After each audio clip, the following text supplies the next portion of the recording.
Hello everyone, welcome back to my channel. तो दोस्तों, कैसे हैं आप लोग। इस लेक्चर में हम मध्य प्रदेश की परीक्षा धाम की बुक को डिस्कस कर रहे हैं। आप लोग जानते हैं यह बुक जो है राज्य सेवा एवं राज्य की अन्य प्रतियोगी परीक्षाओं में काम आएगी। दोस्तों, मध्य प्रदेश सामान्य ज्ञान की बुक है। राज्य सेवा और मध्य प्रदेश की अन्य परीक्षा जैसे कि एमपी पटवारी हो गया, है ना, और आबकारी पुलिस की वैकेंसी आई हुई है, एमपी फॉरेस्ट की वैकेंसी, एमपी पुलिस की वैकेंसी, ग्रुप 1 ग्रुप 2 जितनी भी वैकेंसी आ रही है जिसमें सामान्य ज्ञान के प्रश्न पूछे जाते हैं मध्य प्रदेश सामान्य ज्ञान के, तो हम इस लेक्चर में सामान्य अध्ययन डिस्कस कर रहे हैं। इस बुक को हम डिस्कस कर रहे हैं। देख सकते हैं आप बुक के सामने कवर पेज, है ना, परीक्षा धाम की बुक है। ये विषय सूची लिख रखी है। दोस्तों, आपको जानकारी के लिए बता दूं, मैं एक एक करके सारे चैप्टर कवर करवा रहा हूं। मध्य प्रदेश का सामान्य परिचय वाला चैप्टर कवर हो चुका है, पड़ोसी राज्य कवर हो गया, पुनर्गठन संभाग भी हो गया। आज हम मध्य प्रदेश का भूगोल शुरू कर रहे हैं और आज का जो लेक्चर होगा वो मध्य प्रदेश के भौतिक स्वरूप के ऊपर होगा। भौतिक स्वरूप डिस्कस करेंगे इस लेक्चर में। वीडियो अगर अच्छा लगेगा तो चैनल को सब्सक्राइब कर लेना, ऐसे ही करके वीडियो आपको मिलते रहेंगे, है ना। तो आइए शुरू करेंगे हम, ज्यादा देरी ना करते हुए। देरी बहुत ज्यादा हो रही है। देखो, ये पूरे चैप्टर में सारे कंप्लीट कराने वाला हूं, है ना, कोई दिक्कत नहीं है। आप मेरे इस चैनल को सब्सक्राइब कर लीजिए। इतिहास, भूगोल, संविधान, अर्थव्यवस्था सब पढ़ेंगे। ये अरे सामान्य परिचय वाला चैप्टर, हाँ, ये तो हमने पढ़ा के हो चुका है दोस्तों, है ना, ये हो चुका है। आगे का पढ़ाना है हमको। दूसरा पीडीएफ खोल के देख लेता हूं इसमें है क्या। ये है ये आज हम चैप्टर नंबर 4 को डिस्कस करेंगे, जिसका नाम है मध्य प्रदेश का भौतिक विभाजन, है ना, physical division of Madhya Pradesh. Madhya Pradesh को फिजिकल डिवीजन में कैसे क्या बांटा गया उसको देखेंगे। तो देख सकते हैं आप दोस्तों, मध्य प्रदेश को प्राकृतिक दृष्टि से 7 भागों में बांटा गया। देखिए, सबसे बड़ा पठार है मालवा का पठार, आप देख सकते हैं मैप के हिसाब से, है ना। यह है मध्य भारत का पठार, बीच में है ना, इधर ये मध्य भारत का पठार, इधर राजस्थान तरफ भी है दोस्तों, लेकिन अपने को तो मध्य प्रदेश का पढ़ना है ना। तो ये मालवा का पठार इतना बड़ा है, मध्य भारत का पठार है ये, है ना। बुंदेलखंड का पठार की स्थिति आप देख सकते हैं कहां पे है, तो है ना, रीवा पन्ना का पठार बुंदेलखंड के पठार के नीचे, बघेलखंड के पठार को पूर्वी पठार भी कहते हैं, पूरब तरफ है। नर्मदा सोन घाटी बीच में है दोस्तों, नर्मदा की घाटी वही है, घाटी के दोनों साइड जो एरिया है उसको बोलते हैं नर्मदा सोन घाटी। यह सतपुड़ा मैकाल श्रेणी दोस्तों, सतपुड़ा मैकाल श्रेणी। तो इस तरीके से मध्य प्रदेश को 7 प्राकृतिक प्रदेशों में बांटा गया है। आपको पूरी स्थिति पता होना, क्योंकि हमने मध्य प्रदेश के जिले और संभाग वाला टॉपिक पढ़ चुके हैं। तो इससे हम अंदाजा लगा सकते हैं दोस्तों कि आप ये याद रख लीजिए, प्राकृतिक प्रदेश में मालवा का पठार किधर है, रीवा पन्ना का पठार किधर है, बुंदेलखंड का पठार किधर है, मध्य भारत का पठार किधर है, और उस हिसाब से आप यहाँ जिले को बैठाल के देखिए, जिले को यहां रख के देखिए। तो इससे एक बात ये आपको समझ में आएगी कि जो जिले यहां पे फिट होंगे, यानी मैप के हिसाब से हमने मध्य प्रदेश का संभाग पढ़ लिए, वो जिले इस पठार के अंतर्गत आते हैं। जो जिले यहाँ पे इस पठार के मैप में फिट होंगे वो जिले वहां आते हैं। तो समझ में आ गया आपको, मालवा के पठार के अंतर्गत इधर के जिले आएंगे, है ना, बघेलखंड के पठार के अंतर्गत पूरब वाले जिले आएंगे, बुंदेलखंड के पठार के अंतर्गत कौन से जिले आएंगे, तो ये सब पता होना। अब आगे चलते हैं हम। देखिए, मध्य प्रदेश का भौतिक विभाजन देख लेते हैं। तो मध्य प्रदेश के भौतिक विभाजन को 3 भागों में बांटा गया। एक तो भाग है मध्य का उच्च प्रदेश, जो मध्य बीच का जो ऊंचा वाला प्रदेश है, मध्य का उच्च प्रदेश, उसको कितने भागों में बांटा गया है, तो उसको मध्य भारत का पठार, बुंदेलखंड का पठार, मालवा का पठार, रीवा पन्ना का पठार और नर्मदा सोन घाटी। इसका मतलब 1 2 3 4 5। तो मध्य की जो उच्च भूमि है, मध्य प्रदेश के भौतिक विभाजन में मध्य की जो उच्च भूमि है उसको 5 भागों में बांटा गया है। मध्य भारत का पठार, बुंदेलखंड का पठार, मालवा का पठार, रीवा पन्ना का पठार और नर्मदा घाटी। मैप में भी देख सकते हैं आप, ये मध्य में स्थित है। इसके अलावा बात करेंगे सतपुड़ा श्रेणी। सतपुड़ा श्रेणी को 3 भागों में बांटा गया दोस्तों। सतपुड़ा श्रेणी का जो पश्चिमी श्रेणी है या पश्चिमी भाग है, उसको राजपीपला के नाम से जाना जाता है। राजपीपला की पहाड़ी पश्चिम में है और सतपुड़ा के मध्य भाग में महादेव की पहाड़ी स्थित है। महादेव पर्वत या महादेव की पहाड़ी स्थित है। और सतपुड़ा के पूर्वी भाग में मैकाल श्रेणी के रूप में विभाजित है। मैकाल श्रेणी के रूप में विभाजित है। तो सतपुड़ा मैकाल श्रेणी बहुत बड़ा है दोस्तों, है ना, पश्चिम से लेकर पूर्व तक ऐसा गया है। तो सतपुड़ा मैकाल श्रेणी के पश्चिमी श्रेणी को राजपीपला, मध्य श्रेणी को महादेव पर्वत और पूर्वी श्रेणी को मैकाल श्रेणी के नाम से जाना जाता है। इसको डिटेल में आगे हम डिस्क्राइब और पढ़ेंगे। बात करेंगे पूर्वी पठार। पूर्वी पठार को बघेलखंड के पठार के रूप में जाना जाता है। तो ये आप यहां पे चार्ट को देख लीजिए। अब इसके बाद हम बारी बारी से 1 बाय 1 पूरे पठार को डिस्कस करते हैं। सबसे पहले बात करेंगे हम मध्य भारत के पठार की। तो मध्य भारत का पठार तो मध्य भारत के पठार की स्थिति देख लेते हैं सबसे पहले दोस्तों। तो मध्य भारत के नहीं, यानी मध्य प्रदेश के उत्तर पश्चिम में स्थित, देखो उत्तर में स्थित, सोचो उसको, उत्तर पश्चिम ने उत्तर में, ये उत्तर है ना, पूर्व पश्चिम उत्तर दक्षिण, तो उत्तर पश्चिम यहां ज्यादा है करके उत्तर पश्चिम बोला है, कोई दिक्कत नहीं है, उत्तर ही समझो। तो मध्य प्रदेश के उत्तर पश्चिम में 24 डिग्री अक्षांश से 26 डिग्री 48 मिनट उत्तरी अक्षांश के मध्य स्थित है, उत्तरी अक्षांश के मध्य स्थित है दोस्तों। हमने जब मध्य प्रदेश का मैप पढ़े थे, यानी मध्य प्रदेश को पढ़े थे, उसमें हम मध्य प्रदेश का भी अक्षांशीय और देशांतर विस्तार पढ़े थे कि नहीं। 26 डिग्री 6 मिनट से 26 डिग्री 30 मिनट उत्तरी अक्षांश तथा 74 डिग्री 9 मिनट से 82 डिग्री 48 मिनट पूर्वी देशांतर के मध्य हमारा मध्य प्रदेश स्थित है। लेकिन यहां बात सिर्फ मालवा के पठार की हो रही है, तो सिर्फ मालवा के पठार जो है वो 24 डिग्री से लेके 26 डिग्री 48 मिनट उत्तरी अक्षांश तथा 74 डिग्री 50 मिनट से 79 डिग्री 10 मिनट पूर्वी देशांतर में अवस्थित है दोस्तों, पूर्वी देशांतर के मध्य अवस्थित है। तो इसको याद रखना है, वैसे पूछा जाते रहता है। देखो मालवा का पठार का एक बार पूछा है अक्षांशीय और देशांतर विस्तार, अब मध्य भारत के पठार का पूछा तो नहीं है, लेकिन याद रखना पड़ेगा, है ना, कभी पूछा चलेगा। तो इसका क्षेत्रफल देखते हैं, तो मध्य भारत का पठार मध्य प्रदेश के कुल भौगोलिक क्षेत्रफल का 10.7% दोस्तों, 10.7% है, इसको याद रखना है, पूछा जा सकता है। मध्य प्रदेश के कुल क्षेत्रफल का मध्य भारत का पठार कितना है, तो 10.7% भाग पर, पूरे 100% मध्य प्रदेश 100% में से 10.7% भाग पर क्या है, मध्य भारत का पठार स्थित है। तो याद रखना ये मध्य भारत का पठार कितने परसेंट है,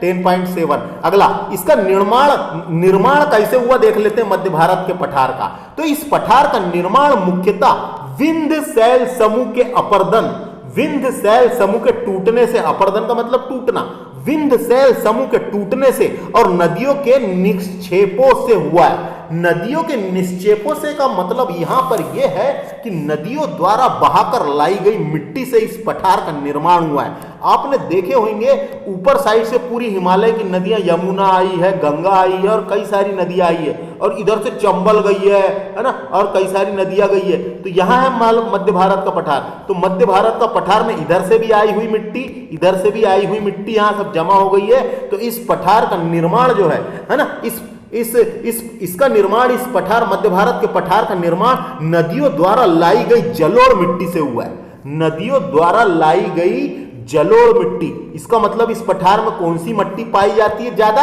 जलोढ़ मिट्टी से हुआ है। तो इस पठार का निर्माण मुख्यतः विंध्य शैल समूह के अपर्दन और नदियों के निक्षेपों से हुआ है। क्वेश्चन पूछा जा सकता है कैसे हुआ है, तो नदियों द्वारा लाई गई जलोढ़ मिट्टी से, अगर वो ऑप्शन नहीं देगा तो नदियों के निक्षेपों से हुआ है। संबंधित जिले देखते हैं, तो इस पठार के अंतर्गत श्योपुर, मुरैना, भिंड, ग्वालियर और शिवपुरी जिले आते हैं मध्य भारत के पठार के अंतर्गत। नीमच जिला तो थोड़ा बहुत आता है, ज्यादा नहीं है ना, तो नीमच, लेकिन ये ऐसे ये वाले महत्वपूर्ण जिले जैसे कि श्योपुर, मुरैना, भिंड, ग्वालियर, शिवपुरी, ये सब मध्य भारत के पठार के अंतर्गत आते हैं, है ना। जलवायु देख लेते हैं, तो मध्य भारत के पठार में विषम जलवायु पाई जाती है, क्वेश्चन पूछा जा सकता है ना। मध्य भारत के पठार में किस प्रकार की जलवायु पाई जाती है, तो विषम जलवायु पाई जाती है। ग्रीष्म ऋतु में अत्यधिक गर्मी लगती है यहां पे, तो ग्रीष्म ऋतु में अत्यधिक गर्मी और शीत ऋतु में अत्यधिक ठंड पाई जाती है मध्य भारत के पठार में, है ना। जलवायु समझ में आ गया, विषम जलवायु मध्य भारत के पठार में पाई जाती है। वर्षा देखते हैं, तो इस क्षेत्र में औसत वर्षा लगभग 50 से 75 सेंटीमीटर के आसपास ही होती है, अर्थात यहां अल्प वर्षा वाला क्षेत्र है। क्वेश्चन पूछा जा सकता है कौन सा पठार अल्प वर्षा वाला है। अल्प वर्षा का मतलब कम वर्षा, जहां पे कम वर्षा होती है तो अल्प वर्षा। अभी हम आगे पढ़ेंगे, मध्य प्रदेश में सबसे कम वर्षा जो है भिंड जिले की गोहद तहसील में होती है, तो गोहद में होती है। और भिंड जिला कहां आता है, तो मध्य भारत के पठार में ही आता है। तो आगे समझ में, अल्प वर्षा वाला क्षेत्र है कौन सा, मध्य भारत का पठार। अगला देखते हैं, यहां पे वन कैसे पाए जाते हैं, तो शुष्क और कटीले पर्णपाती वन पाए जाते हैं दोस्तों। क्वेश्चन आ सकता है, वन देखते हैं, वन मध्य भारत के पठार में जो है शुष्क एवं कटीले पर्णपाती वन पाए जाते हैं दोस्तों। जो कांटे वाले वन है, कटीले वन जैसे कि खैर, बबूल, पलाश आदि के पेड़ पाए जाते हैं मध्य भारत के पठार में। क्वेश्चन आ सकता है कैसे वन पाए जाते हैं मध्य भारत के पहाड़ में पठार में, तो कटीले कटीले पर्णपाती वन पाए जाते हैं, जैसे कि बबूल हो गया, खैर है ना, पलाश आदि, है ना। जलोढ़ मिट्टी, यहां पे किस प्रकार की मिट्टी पाई जाती है, तो यहां पे जलोढ़ व कचारी मृदा पाई जाती है दोस्तों, कछारी मृदा। जलोढ़ तो पाई जाती, लेकिन उसके साथ साथ याद रख लो आप कछारी मृदा भी पाई जाती है ना। ऐसा क्वेश्चन आएगा, जलोढ़ मध्य भारत के पठार में कौन सी मिट्टी पाई जाती है, जलोढ़। जलोढ़ मिट्टी सबसे ज्यादा कहां पे, मध्य भारत के पठार में जलोढ़ मिट्टी। जलोढ़ मिट्टी मात्र 3% भाग पे है मध्य भारत के पठार पे, है ना। यहाँ पे फसल आपको जानकारी के लिए बता दूं, प्रमुख फसल यहाँ की सरसों है, ज्वार है, तिल है, गेहूं भी होता है थोड़ा बहुत, है ना। तो सबसे क्या है यहाँ की प्रमुख फसलें है सरसों, ज्वार, तिलहन फसलें। आप बोल सकते हैं तिलहन फसलें, जिससे तेल निकलता है, तिलहन फसलें। सर्वाधिक सरसों उत्पादन के कारण मध्य भारत के पठार को सरसों उत्पादन की हांडी भी कहते हैं। सर्वाधिक सरसों उत्पादन के कारण मध्य भारत के पठार को सरसों की हांडी। तो आ गया दोस्तों समझ में, फसल कौन सी है, तो प्रमुख फसल है सरसों, ज्वार, तिल और गेहूं। अब बात करेंगे मध्य भारत के पठार की प्रमुख नदियां, तो चंबल, प्रमुख नदी यहां की चंबल है ना, चंबल है। तो चंबल मालवा के पठार की प्रमुख नदी है। इसके अलावा छिप्रा भी आ जाएगा नाम, चंबल, छिप्रा। सिंध नदी, सिंध नदी यमुना में जाके मिल जाती है, यमुना की सहायक नदी है, लेकिन यहां पे बहती है ना, मध्य भारत के पठार से भी बही है। काली सिंध नदी, तो काली सिंध नदी जो है देवास के बागली तहसील से निकलती है और चंबल में जाके मिल जाती है। पार्वती नदी, पार्वती नदी भी इस यहां से गई है, यमुना की सहायक नदी है। कुंवारी नदी, तो कुंवारी नदी के बारे में भी हम आगे पढ़ेंगे, सिंध में जाके मिल जाती है ना। सीप नदी, सीप नदी कहां बहती है, मध्य भारत के पठार में। सीप नदी श्योपुर में, चंबल में मिल जाती है। आगे समझ में, तो इस क्षेत्र की मध्य भारत के पठार की प्रमुख नदियां है ये, तो मैप के हिसाब से याद रख लेना है। विशेष देखते हैं तो मध्य भारत के पठार को सरसों उत्पादन की हांडी, सरसों उत्पादन की हांडी, सर्वाधिक सरसों उत्पादन के कारण इसे सरसों उत्पादन की हांडी के रूप में भी जाना जाता है। सरसों उत्पादन की हांडी, हंडा होता है, हंडा देखिए ना आपने, हंडा, वैसे ही नाम दिया गया इसको, कहीं कि हंडे में उत्पादन पकाते हैं कुछ चीज, तो वैसे ही इसको नाम दिया गया सरसों उत्पादन की हांडी। यहां बीहड़ प्रभावित प्राकृतिक क्षेत्र है दोस्तों क्वेश्चन आ सकता है। यहां पे जो मध्य भारत का पठार है वो बीहड़ प्रभावित प्राकृतिक क्षेत्र है। चंबल नदी में बीहड़ की समस्या है। ये बीहड़ नदी मत समझना, उधर एक नदी भी पढ़ेंगे हम जिसका नाम है बीहड़, लेकिन ये बीहड़ की समस्या की बात हो रही है ना। तो बीहड़ की समस्या मध्य भारत के पठार में है, चंबल नदी पर, चंबल नदी पर, आया समझ में, चंबल नदी पर है। बीहड़ प्रभावित प्राकृतिक क्षेत्र है दोस्तों, यहां पे बीहड़ की समस्या है। बीहड़, चंबल घाटी में बीहड़ की समस्या है, इसको इंग्लिश में बोलेंगे रेवेनिस, रेवेनिस, रेवेनिस। इसको हिंदी में बोलेंगे खड भूमि, खड भूमि को ही बीहड़ कहते हैं, खड भूमि, खड भूमि, खड भूमि की समस्या है, यहां पे रेवेनी की समस्या है ना, तो याद रखना है ये। और चंबल नदी जो है नतीलंब घाटी यानी स्ट्राइक वैली से बहती है। चंबल नदी नतीलंब घाटी स्ट्राइक वैली से बहती है। इसके अलावा आपको जानकारी के लिए बता दूं, यहां से एक क्वेश्चन बन सकता है, मध्य भारत का पठार। मध्य भारत के पठार में, मध्य भारत के पठार में, मध्य भारत के पठार में मृदा अपर्दन का प्रमुख कारण अवनालिका अपर्दन है। अवनालिका अपर्दन कहलाता है, अवनालिका अपर्दन है ना। अवनालिका अपर्दन को इंग्लिश में गली इरोजन कहते हैं, गली इरोजन, गली इरोजन कहते हैं। गली इरोजन क्या होता है, अवनालिका अपर्दन क्या होता है, वर्षा के जल के तेज बहाव से सतही मृदा अपर्दन से धाराओं के रूप में बह जाना ही गली इरोजन कहलाता है। जब वहां वर्षा बहुत ज्यादा होती है तो वर्षा के तेज बहाव से सतही मृदा का अपर्दन से धाराओं के रूप में बह जाना ही गली इरोजन कहलाता है। तो मध्य भारत के पठार में मृदा अपर्दन का प्रमुख कारण अवनालिका अपर्दन, इसको इंग्लिश में गली इरोजन कहते हैं। आगे समझ में, मध्य भारत के पठार से ये काम की इंफॉर्मेशन आपको जानकारी के लिए पता होना, पेपर में आएंगे तो बनेंगे। अब बात करते हैं बुंदेलखंड का पठार। बुंदेलखंड का पठार डिस्कस करते हैं। देखिए दोस्तों वीडियो थोड़ा सा लंबा होएगा, है ना, क्योंकि सारे सातों पठार में एक ही वीडियो में डिस्कस करने वाला हूं, तो बने रहें और बिल्कुल जल्दी जल्दी हम डिस्कस करते हैं। देखिए अब बात करेंगे बुंदेलखंड के पठार की। तो बुंदेलखंड के पठार की आप स्थिति देख सकते हैं, यहां पे है ना। बुंदेलखंड का पठार मध्य प्रदेश के ये यहां पे मिलेगा। तो देखिए इसके बारे में पढ़ते हैं क्या क्या इसकी थ्योरी है जो परीक्षा में पूछी जा सकती है। इसकी स्थिति देख लेते तो मध्य भारत के पठार में पूर्व में तथा रीवा पन्ना के पठार के उत्तर पश्चिम में स्थित है। रीवा पन्ना के पठार के उत्तर पश्चिम में स्थित है। इसका विस्तार 24 डिग्री 6 मिनट से 26 डिग्री 22 मिनट उत्तरी अक्षांश के मध्य तथा 77 डिग्री 51 मिनट से 80 डिग्री 20 मिनट पूर्वी देशांतर के मध्य स्थित है ना। तो इसको याद रख सकते हैं आप। 24 डिग्री 6 मिनट से 26 डिग्री 22 मिनट उत्तरी अक्षांश और 77 डिग्री 51 मिनट से 80 डिग्री 22 मिनट पूर्वी देशांतर के मध्य स्थित है ना। बुंदेलखंड के पठार का कुल क्षेत्रफल 7.7% है दोस्तों। बुंदेलखंड के पठार का कुल क्षेत्रफल मध्य प्रदेश के क्षेत्रफल का 7.7% है। याद रखना है 7.7% है। संबंधित प्रमुख जिले देख लेते हैं। तो दतिया बुंदेलखंड के पठार के अंतर्गत आता है। सागर जिला जो है बुंदेलखंड के पठार के अंतर्गत आता है। अशोकनगर जिला भी बुंदेलखंड के पठार के अंतर्गत। टिक्कमगढ़ बुंदेलखंड में है। निवाड़ी जिला पूरा बुंदेलखंड में आता है। छतरपुर बुंदेलखंड में आता है और पन्ना जिला जो है ये बुंदेलखंड में आता है। इस पठार के अंतर्गत जितने जिले आते हैं उस पठार में बुंदेली भाषा बोली जाती है दोस्तों। बुंदेलखंडी भाषा बोली जाती है, याद रखना है। कभी ऐसा भी क्वेश्चन बन सकता है छतरपुर में कौन सी भाषा बोली जाती है या छतरपुर किस पठार के अंतर्गत आता है। तो बुंदेलखंड के पठार में और बुंदेली बोली जाती है। जलवायु देखेंगे तो ग्रीष्म ऋतु में अधिक गर्मी लगती है यहाँ पे और शीत ऋतु में अधिक ठंड। ग्रीष्म ऋतु में अधिक ठंडी और शीत ऋतु में अधिक ठंड लगती है। यहाँ की औसत वर्षा देखा जाए तो 75 से लेके 100 सेंटीमीटर तक है।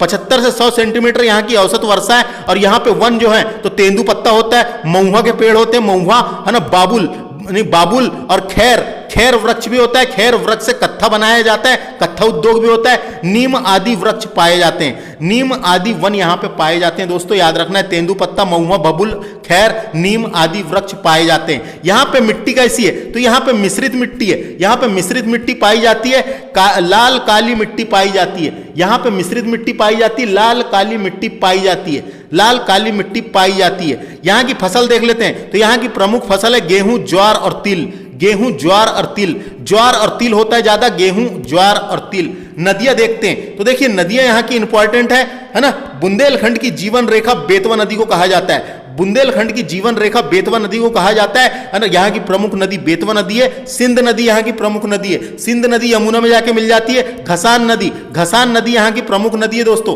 घसान नदी बेतवा की सहायक नदी है ना। उर्मिल नदी कहाँ बुंदेलखंड के पठार में बहती है।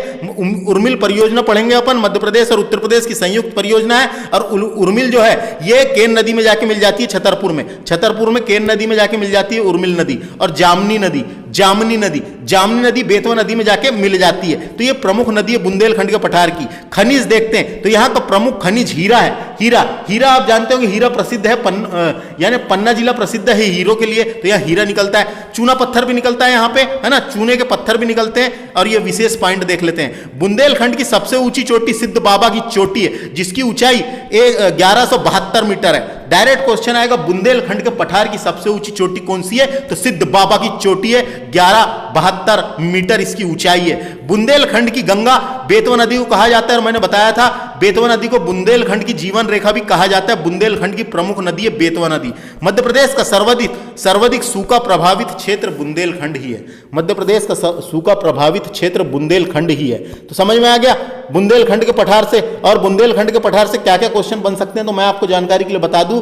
इस पठार का निर्माण विंध्य शैल समूह के अपरदन से हुआ है। कभी पूछा बुंदेलखंड के पठार का निर्माण विंध्य शैल समूह के अपरदन से हुआ है। बुंदेलखंड के पठार के प्रमुख खनिज है हीरा और कोयला भी निकलता है दोस्तों। जहां हीरा निकलेगा वहां कोयले में ही तो हीरा निकलता है। तो खनिज है कौन सी आएगा खनिज है यहाँ का हीरा और कोयला। ये कितना परसेंट है मध्य प्रदेश के क्षेत्रफल का 7.7% है। और ये जनजाति विहीन क्षेत्र है दोस्तों। यहाँ पे कोई भी जनजाति नहीं पाई जाती। जनजाति यानी एसटी, बिल्कुल भी कोई एसटी वाले पाए नहीं जाते, इसलिए इसको जनजाति विहीन क्षेत्र भी कहते हैं। इस पठार की सबसे ऊंची चोटी है सिद्ध बाबा की चोटी। अपन पढ़े थे अभी, है ना, सिद्ध बाबा की चोटी कितने मीटर है ये देखो, यहाँ पे मीटर भी लिखा हुआ है। सिद्ध बाबा की चोटी इस पठार की सबसे ऊंची चोटी है। और यहाँ की संस्कृति देख लेते हैं क्या क्या है। तो यहाँ की संस्कृति एक हरदौला की मनौती बुंदेलखंड में ही मांगी जाती है। राई नृत्य बुंदेलखंड का प्रमुख नृत्य है। बधाई नृत्य, इसूरी की फागे बुंदेलखंड में है। इसूरी की फागे बुंदेलखंड में गाई जाती है।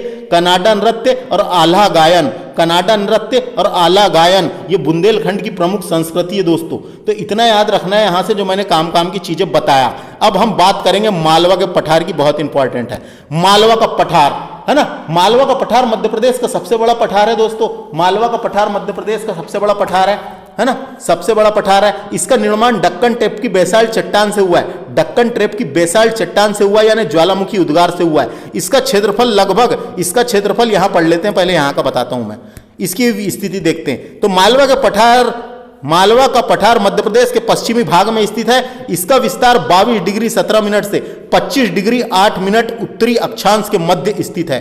कहां से कहां तक? 22 डिग्री 17 मिनट से 25 डिग्री 8 मिनट उत्तरी अक्षांश के मध्य स्थित है, तथा 74 डिग्री 20 मिनट से 79 डिग्री 20 मिनट पूर्वी देशांतर के मध्य स्थित है। तो इसका जो अक्षांशीय और देशांतर विस्तार है यह आपको पता होना। क्यों पता होना? मालवा का पठार इंपॉर्टेंट है, मध्य प्रदेश का सबसे बड़ा पठार है, 28% भाग पर है ये। तो इसका जो है पूर्वी देशांतर और अक्षांशीय और देशांतर विस्तार एग्जाम में पूछा जा सकता है। तो इसको लिखना है 22 डिग्री 17 मिनट से 25 डिग्री 8 मिनट उत्तरी अक्षांश और 74 डिग्री 20 मिनट से 79 डिग्री 20 मिनट पूर्वी देशांतर के मध्य स्थित है। एक बार आ भी चुका है ये एग्जाम में। तो मालवा के पठार का अक्षांशीय और देशांतर विस्तार आपको बिल्कुल पता होना इंपॉर्टेंट है, पहले ही बता रहा हूं मैं आपको। एक दो बार रफ काफी में लिख के देखिए, आपको याद हो जाएगा। 21, 25 और 74, 79, है ना, इसको लिख के देखना है, आपको याद हो जाएगा। बस आगे बात करते हैं क्षेत्रफल। तो यानी मालवा के पठार का कुल क्षेत्रफल मध्य प्रदेश के कुल क्षेत्रफल का 28% भाग है। 88,222 वर्ग किलोमीटर इसका क्षेत्रफल है दोस्तों। इसका क्षेत्रफल कितना है? 28,222 वर्ग किलोमीटर इसका क्षेत्रफल है, जो मध्य प्रदेश के कुल क्षेत्रफल का 28% भाग पर स्थित है, विस्तृत है। 28% भाग पर विस्तृत है। याद रखना है कितने परसेंट? 28% भाग पर विस्तृत है। डक्कन ट्रेप की लावा तथा बेसाल्ट चट्टान के टूटने से बना हुआ है। डायरेक्ट क्वेश्चन आ सकता है, इस पठार का निर्माण डक्कन ट्रेप की बेसाल्ट चट्टान से हुआ है। डक्कन ट्रेप की बेसाल्ट चट्टान से हुआ है, ज्वालामुखी उद्गार से हुआ है। तो आगे समझ दोस्तों, डक्कन ट्रेप की लावा तथा बेसाल्ट चट्टान के टूटने से इसका निर्माण हुआ है। अगर क्वेश्चन पूछा जाएगा ज्वालामुखी उद्गार से कौन सा पठार बना है, तो ज्वालामुखी उद्गार से लावा निकलता है, तो ज्वालामुखी उद्गार से निर्मित मालवा का पठार, है ना। अब बात करेंगे संबंधित प्रमुख जिले। तो मालवा के पठार के अंतर्गत इंदौर जिला, उज्जैन जिला, देवास जिला, आगर मालवा, रतलाम, धार, झाबुआ, इसके अलावा भी अन्य जिले आते हैं। बहुत से जिले आते हैं दोस्तों मालवा के पठार के अंतर्गत। मालवा का पठार आपने मैप देखा होगा, तो देखिए, देख सकते हैं, ये मालवा का पठार है, समझ लो यहां से यहां तक। तो इसके अंतर्गत जितने भी जिले आएंगे सभी मालवा के पठार के अंतर्गत आएंगे। तो वैसा याद रख लेना है ना, ऐसा याद रखना है, कभी क्वेश्चन पूछा जाएगा तो, कि इनमें से कौन सा जिला मालवा के पठार के अंतर्गत नहीं आता। तो इतने के अंतर्गत जितने भी जिले आते हैं, अपन ने जिले और संभाग वाला में पढ़े, तो वो उतने जिले यहां पे आएंगे उसके अंतर्गत। तो क्वेश्चन आ सकता है इनमें से कौन सा जिला मालवा के पठार के अंतर्गत नहीं आता। तो इतने के अंतर्गत मालवा का पठार, यानी समझ गए आप। तो इंपॉर्टेंट जिले की बात करें तो इंदौर, उज्जैन, देवास, आगर मालवा, रतलाम, धार, झाबुआ, ये सब जिले इसके अंतर्गत आते हैं। एक बार ऐसा भी क्वेश्चन पूछा गया था, रतलाम में कौन सी बोली बोली जाती है? तो रतलाम जो है मालवा के पठार के अंतर्गत आता है, तो वहां पे मालविस तो बोली जाएगी ना, ऐसा थोड़ा सा दिमाग लगाना है ना। तो ये सब जिले हैं ऐसे जहां पे मालवी बोली बोली जाती है। बात करेंगे जलवायु की, तो मालवा के पठार के अंतर्गत समशीतोष्ण जलवायु पाई जाती है। क्वेश्चन पूछा जाएगा, देखो मध्य प्रदेश में तो मानसूनी जलवायु पाई जाती है, लेकिन मालवा के पठार के अंतर्गत समशीतोष्ण जलवायु पाई जाती है। ग्रीष्म ऋतु में साधारण गर्म और शीत ऋतु में साधारण ठंड लगती है, यहाँ पे ठंड पाई जाती है। शीत ऋतु में साधारण ठंड और ग्रीष्म ऋतु में साधारण गर्म और शीत ऋतु में साधारण ठंड लगती है। वर्षा देखें तो इस क्षेत्र में 50 से 75 सेंटीमीटर वर्षा होती है। इस क्षेत्र में 50 से 75 सेंटीमीटर वर्षा होती है। वन देखें तो यहाँ पे शुष्क पर्णपाती वन पाए जाते हैं, जैसे बबूल, पलाश, तेंदुपत्ता, है ना, ऐसे वाले पेड़ पाए जाते हैं, वन पाए जाते हैं। अगर क्वेश्चन पूछा जाता है यहाँ किस प्रकार के वन पाए जाते हैं, मालवा के पठार में किस प्रकार के वन पाए जाते हैं, तो शुष्क पर्णपाती वन पाए जाते हैं, याद रखना है। यहाँ पे कैसी मिट्टी पाई जाती है, तो मालवा के पठार के अंतर्गत काली मिट्टी पाई जाती है ना, सर्वाधिक काली मिट्टी पाई जाती है। क्वेश्चन पूछा जाएगा मालवा के पठार में कौन सी मिट्टी पाई जाती है, तो सर्वाधिक काली मिट्टी पाई जाती है। काली मिट्टी को कपासी मिट्टी भी कहते हैं, काली मिट्टी को कपासी मिट्टी भी कहते हैं, सबसे ज्यादा कपास होता है ना काली मिट्टी में। काली मिट्टी को कपासी मिट्टी या रेगूर मिट्टी के नाम से भी जाना जाता है, रेगूर मिट्टी के नाम से भी जाना जाता है, डायरेक्ट क्वेश्चन आता है ना।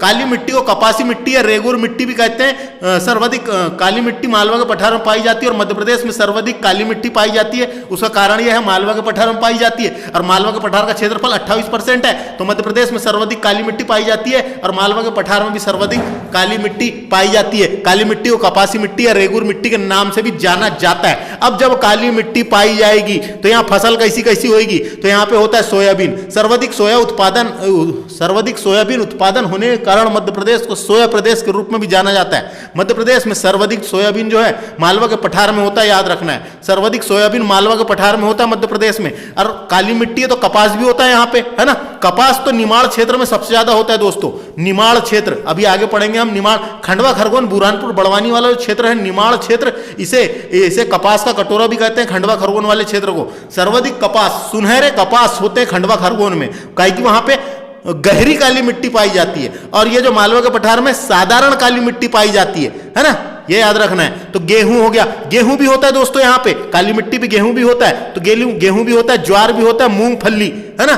तो यहाँ की प्रमुख फसलें हैं मालवा के पठार की सोयाबीन, कपास, गेहूं, मूंगफली। गेहूं के सर्वाधिक उत्पादन के कारण मालवा के पठार को गेहूं की डालियां भी कहते हैं, है ना। मालवा के पठार को गेहूं की डालियां, ये देखो ये लिखा हुआ है, सर्वाधिक गेहूं के सर्वाधिक उत्पादन के कारण मालवा के पठार को गेहूं की डालियां, डाली में फलते हैं कि नहीं गेहूं, तो गेहूं की डालियां, बास्केट ऑफ व्हीट भी कहा जाता है मालवा के पठार को, याद रखना है ना। तो आगे समझ में दोस्तों, गेहूं के सर्वाधिक उत्पादन के कारण मालवा के पठार को गेहूं की डालियां भी कहते हैं, गेहूं की डालियां भी कहते हैं। बास्केट ऑफ व्हीट मालवा के पठार को कहा जाता है, याद रखना है। कर्क रेखा मालवा के मध्य से गुजरती है, कर्क रेखा मध्य प्रदेश के 14 जिलों से गुजरती है और मालवा के पठार के मध्य से गुजरती है, याद रखना है दोस्तों। मालवा के पठार से मध्य से यानी बीच से गुजरती है। मालवा के पठार की सबसे ऊंची चोटी सिगार की चोटी है, डायरेक्ट क्वेश्चन पूछा जाता है। मालवा के पठार की सबसे ऊंची चोटी कौन सी है, सिगार की चोटी है, जिसकी ऊंचाई है 881 मीटर, 881 मीटर, 881 मीटर, 881। तो डायरेक्ट क्वेश्चन आएगा मालवा के पठार की सबसे ऊंची चोटी कौन सी, सिगार की चोटी। मालवा के पठार की दूसरी सबसे ऊंची चोटी जानापाव की चोटी, 854 मीटर, 854 मीटर, यानी कि सबसे ऊंची चोटी मालवा के पठार की सिगार की चोटी, दूसरे नंबर की जानापाव की चोटी 854 मीटर और तीसरे नंबर की सबसे ऊंची चोटी है छजारी की चोटी, छजारी की चोटी 810 मीटर। यानी ये तीनों मालवा के पठार की सबसे ऊंची चोटियां हैं। सबसे ऊंची है सिगार की चोटी, दूसरे नंबर की जानापाव की चोटी। जानापाव की चोटी से ही चंबल नदी का उद्गम स्थल है दोस्तों, है ना। चंबल नदी का उद्गम स्थल है जानापाव की पहाड़ी से, जानापाव की चोटी से। जानापाव की चोटी महू के पास एक वांचू पॉइंट नाम की जगह है, वांचू पॉइंट से चंबल नदी का उद्गम स्थल है, वांचू पॉइंट से चंबल नदी का उद्गम स्थल है, वांचू पॉइंट से चंबल नदी का उद्गम स्थल है। तो वांचू पॉइंट भी मालवा के पठार में, विंध्याचल पहाड़ी में, है ना। तो विंध्याचल शुरू होती है वहां से पहाड़ी, तो उसके ऊपर मध्य में स्थित है। तो ये समझ में आ गया, है ना। इंदौर जिले में स्थित है, तो ये तीनों पहाड़ियां इंदौर जिले में स्थित है, देख सकते हैं आप, है ना। मालवा के पठार की सबसे ऊंची चोटी सिगार की चोटी, दूसरे नंबर की जानापाव की चोटी, तीसरे नंबर की छजारी की चोटी, ये तीनों मालवा के पठार की है, इंदौर जिले में स्थित है। एक देखिए यहाँ पे इंपॉर्टेंट फैक्ट लिखा हुआ है, मालवा की जलवायु को चीनी यात्री फाहियान ने विश्व की सर्वश्रेष्ठ जलवायु कहा है। डायरेक्ट क्वेश्चन आता है, एक चीनी यात्री, भारत में आने वाला पहला चीनी यात्री था फाहियान जो है चंद्रगुप्त द्वितीय विक्रमादित्य के दरबार में, उज्जैन का राजा चंद्रगुप्त द्वितीय विक्रमादित्य के दरबार में आया था और आने के बाद ये मालवा के पठार की यात्रा करी इन्होंने, मालवा में घूमा, है ना। मालवा में घूमने के बाद इन्होंने अपनी यात्रा का वर्णन करते हुए बताया कि मालवा की जलवायु विश्व की सर्वश्रेष्ठ जलवायु कहा है। किसने कहा है, फाहियान ने कहा है। मालवा की जलवायु को विश्व की सर्वश्रेष्ठ जलवायु किसने कहा, ये डायरेक्ट क्वेश्चन आता है। इसके अलावा मालवा की जनता को सुखी और समृद्ध भी बताया है इन्होंने, सबसे सुखी और समृद्ध जनता बताया है यहाँ की जनता को। डायरेक्ट क्वेश्चन आता है। फाहियान भारत आने वाला पहला चीनी यात्री था चंद्रगुप्त द्वितीय। याद रखना किसके दरबार में आया था, चंद्रगुप्त वंश का शासक रहा है, एक उज्जैन का राजा, अवंती का राजा था जिसका नाम था चंद्रगुप्त द्वितीय, उसी का नाम विक्रमादित्य था दोस्तों। चंद्रगुप्त द्वितीय को विक्रमादित्य की उपाधि दी गई थी, है ना। तो चंद्रगुप्त द्वितीय का मतलब विक्रमादित्य के दरबार में आया था। चंद्रगुप्त प्रथम मत समझना दोस्तों, वो भी काय का है, वो भी गुप्त वंश का है, लेकिन चंद्रगुप्त प्रथम की बात नहीं हो रही है, चंद्रगुप्त द्वितीय की बात हो रही है। चंद्रगुप्त द्वितीय विक्रमादित्य के दरबार में आया था, है ना। और चंद्रगुप्त मौर्य भी मत समझना, वो मौर्य वंश का था, है ना। बात है किसकी, चंद्रगुप्त द्वितीय जिसका नाम था विक्रमादित्य के दरबार में चीनी यात्री फाहियान उपस्थित हुआ, आया, घुमा फिरा, मालवा की जलवायु को सर्वश्रेष्ठ जलवायु कहा है, मालवा की जनता को सुख समृद्धि भी कहा है ना। तो समझ में जाएगा, फाहियान वाला क्वेश्चन आते ही रहता है, मालवा की किसने कहा पूछा जाता रहता है। इसके अलावा देखिए, अब मालवा का पठार कंप्लीट हो गया। मालवा के पठार से क्या क्या क्वेश्चन आ सकते हैं मैं बताता हूं आपको। अपन ने मालवा के पठार का निर्माण पढ़ लिए, मिट्टी पढ़ लिए, फसल पढ़ लिए, है ना। फसल समझ में आ गया, सोयाबीन कपास, काली मिट्टी होती है तो आपको समझ में आ गया होगा, है ना। नदियां देखे क्या अपन ने, नहीं देखे, नदियां देख लेते हैं, है ना।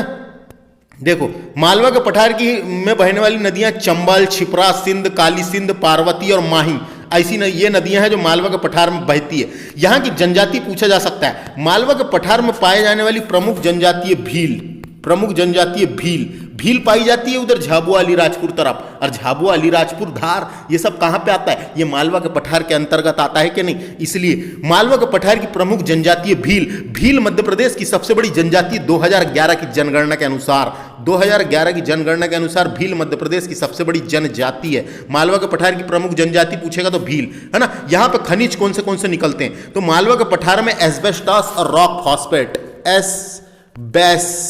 टास खनिज के टाइम पे तो हम पढ़ेंगे ही, फिर भी बता दिया कभी पूछा तो, है ना। मालवा के पठार में खनिज जो है कौन सा है, एस्बेस्टास। ये एस्बेस्टास का प्रयोग अग्निरोधी वस्त्र बनाने के लिए किया जाता है मेरे दोस्तों। अग्निरोधी वस्त्र जो आग बुझाने वाले पहनते हैं ना जाके, तो उसमें अग्निरोधी वस्त्र बनाने के लिए एस्बेस्टास का प्रयोग किया जाता है। एस्बेस्टास निकलता है झाबुआ जिले में। इसके अलावा रॉक फॉस्फेट भी मालवा के पठार का प्रमुख खनिज है।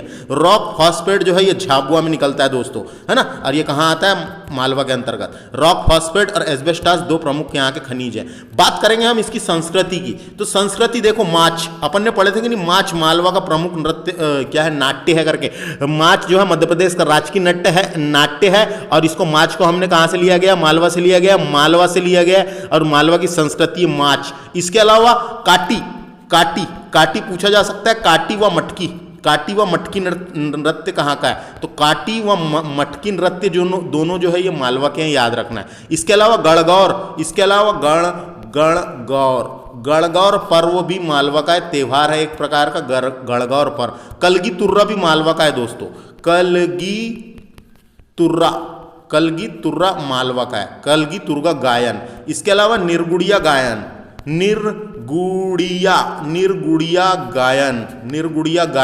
सांझा गीत भी मालवा का है, सांझा गीत, है ना। सांझा गीत कहाँ का है, मालवा का है। हीड गायन भी मालवा का है, हीड गायन। ये इतने इंपॉर्टेंट है जो डायरेक्ट क्वेश्चन आते हैं, जैसे काटी मटकी वाला पूछ लेता है ना। तो संस्कृति समझ में आ गया, मालवा के पठार से इतना ही। इसके अलावा जब संस्कृति वाला टॉपिक पढ़ेंगे तो वहां पे जबरदस्त तरीके से देखेंगे। बात करेंगे अब रीवा पन्ना के पठार की, तो रीवा पन्ना का पठार जो है बहुत इंपॉर्टेंट है। रीवा पन्ना के पठार को इसको अपन अच्छे से देख लेते हैं, क्या क्या यहां से क्वेश्चन बनते हैं। तो देखो, रीवा पन्ने का पठार बुंदेलखंड के पठार के दक्षिण पूर्व में स्थित है। मैप देखना है आप, जो बुंदेलखंड का पठार है उसके दक्षिण और पूर्व में स्थित है ना। और बघेलखंड के पठार में के पश्चिम में स्थित है, और बघेलखंड के पठार के पश्चिम में स्थित है दोस्तों। इसका विस्तार 23 डिग्री 10 मिनट से 25 डिग्री 12 मिनट उत्तरी अक्षांश तक और 78 डिग्री 4 मिनट से 82 डिग्री 18 मिनट पूर्वी देशांतर के मध्य स्थित है दोस्तों, है ना। तो इसका अक्षांशी और देशांतर विस्तार भी एक बार अपने को देख लेना है, कभी पेपर में पूछ लिया तो। मालवा के पठार का इंपॉर्टेंट है सबसे ज्यादा, 23 डिग्री 10 मिनट 25 डिग्री 12 मिनट से उत्तरी अक्षांश के मध्य और 78 डिग्री 4 मिनट से 82 डिग्री 18 मिनट पूर्वी देशांतर के मध्य तक स्थित है। इसका क्षेत्रफल देखते हैं तो रीवा पन्ना के पठार का क्षेत्रफल मध्य प्रदेश के कुल क्षेत्रफल का 10.36% है। 10.36% है दोस्तों। इसका क्षेत्रफल कितना है? 10.36 या 37 आ सकता है ना। 36% है, इतने परसेंट भाग पे रीवा पन्ना का पठार है। रीवा पन्ना के पठार का निर्माण विंध्य सैल समूह के अपरदन से हुआ है।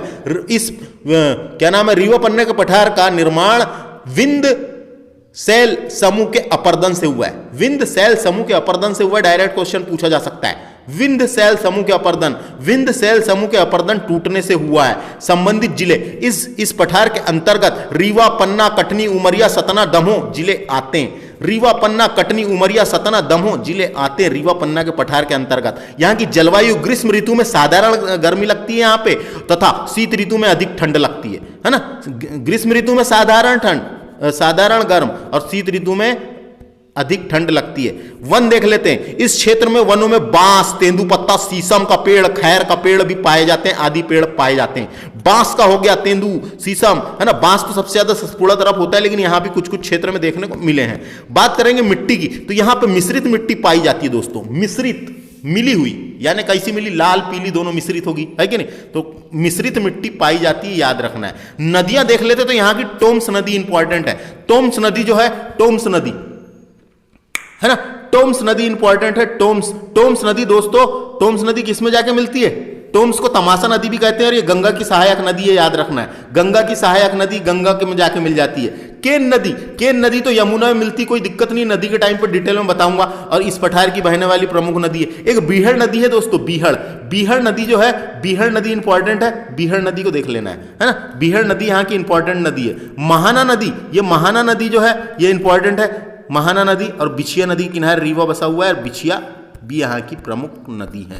तो ये नदी के टाइम पे हम डिटेल में देखेंगे, कोई दिक्कत नहीं है। नदी के टाइम पे हम डिटेल में देख लेंगे, है ना, पूरी नदियों को देखेंगे। लेकिन हमको ये पता होना, ये इंपॉर्टेंट नदी है जो कहाँ बहती है? रीवा पन्ना के पठार के अंतर्गत बहती है। देखेंगे, उसके बाद आगे देखते हैं। देखो फसल यहाँ पे गेहूं, चावल, तिल, गेहूं, चावल, तिल, गेहूं, चावल, तिल यहाँ की प्रमुख फसलें हैं। इसके अलावा खनिज देखते हैं तो यहाँ चूना पत्थर निकलता है ना। यहाँ चूना पत्थर निकलता है। गेरू सतना में निकलता है दोस्तों। गेरू कहाँ निकलता है? सतना में। तो सतना में गेरू निकलता है। हीरा कहाँ निकलता है? पन्ना में। और उसके अलावा यहाँ भी निकलता है ना। तो ये समझ में आ गया, यहाँ के प्रमुख खनिज है। उसके अलावा देखते हैं विशेष बातें। इसे जो रीवा पन्ना का पठार है दोस्तों, इसे विंध्य का पठारी प्रदेश भी कहते हैं। विंध्यन पठारी प्रदेश भी कहते हैं, है ना।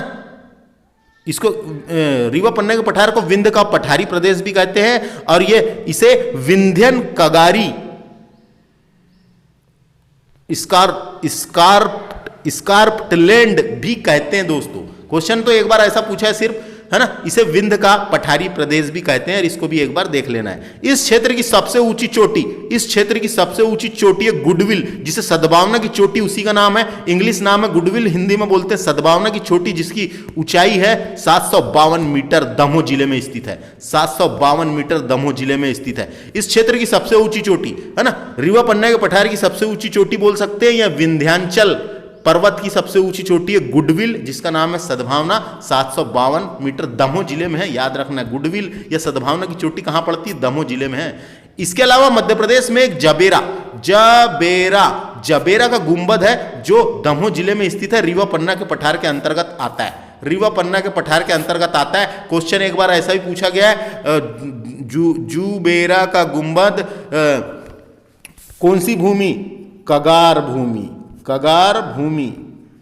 कगार भूमि में बना हुआ है। कहां पे है करके पूछा है। एक बार ऐसा पूछा था, जुबेरा का गुंबद कहां पे है, कहां पे, यानी कहां पे बना हुआ है, किस भूमि में बना हुआ है? तो कगार भूमि में, कगार भूमि में बना हुआ है। ऑप्शन आएगा तो ये लगाना है, क्वेश्चन आ चुका है, 2-4 बार रिपीट हो चुका है। जुबेरा का गुंबद कहां पे? दमोह जिले में है। ये किसका, कहां पे बना हुआ है? तो कगार भूमि में बना हुआ है, इतना याद रखना है। दमोह जिले में है, रीवा पन्ना के पठार के अंतर्गत आता है। पठार किस पठार में पूछेगा तो रीवा पन्ना लगाना है, लेकिन कौन सी भूमि में है करके तो कगार भूमि में, है ना। कगार भूमि में बना हुआ है ना, एक गुंबद है।